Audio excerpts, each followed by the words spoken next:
Maayong buntag kaninyong tanan. Ako di ay si Seminarian Kyle A. Abadilla, usa ka seminarista. Ug aniya kita karon sa atong online catechesis. Ug karon na atong pagahisgutan ang Espiritu Santo. Ang Espiritu Santo mao ang ikatulong persona sa Santissima Trinidad.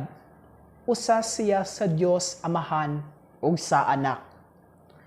Sa pagkatapos sa misteryo Pascual sa atong Ginoong Hesukristo, iyang gipadala ang Espiritu Santo ngadto sa iyang mga tinun-an. Nahitabo kini sa panahon sa Pentecostes. Ang Espiritu Santo diha ng daan latas sa kasaysayan sa kaluwasan. Ang Espiritu Santo diha ng daan latas sa kasaysayan sa kaluwasan. Ang Espiritu Santo sa Dios ana-ana sa sinugdanan sa pagbuhat sa Dios sa kabuhatan. Nagiya siya sa Israel sa iyang panaw dito sa kamingawan. Gisulti usab siya pinaagi sa mga propeta. Sa bag-ong kasabutan, ang Espiritu Santo maoy mipanamkon kang Maria aron magsabak siya anak sa Dios.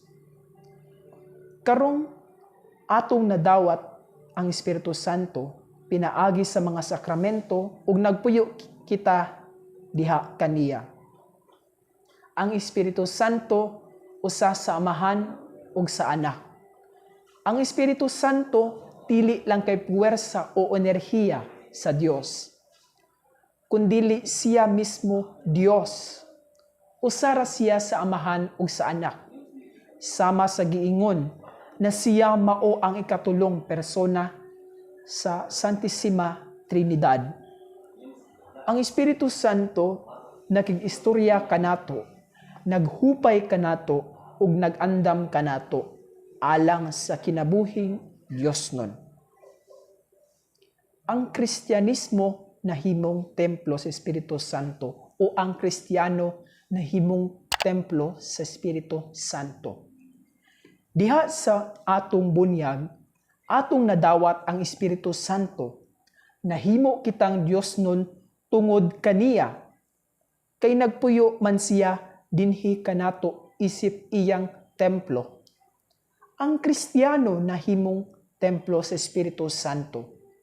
Ug sa iyang pagpuyo dinhi kanato, atong madawat ang gahom sa pagpuyo isip mga anak sa Dios.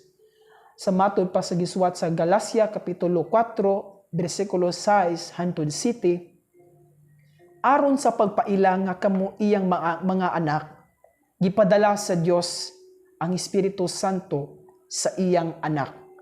Nganhi sa atong kasing-kasing ang Espiritu Santo nga nagtuaw. Amahan ko, busa dili na kamo ulipon, kundili anak na. Ug tungod kay kamo iya ng anak, ang Dios maghatag kaninyo sa tanan nga anaa kaniya. Ug matod pa sa ikaduhang sulat ni Pedro, kapitulo 1, bersikulo 3 hangtod 4, ang iyang Dios nung gahom naghatag kanato sa tanan nga kinahanglan alang sa pagkinabuhi nga Dios nun pinaagi sa atong kahibalo.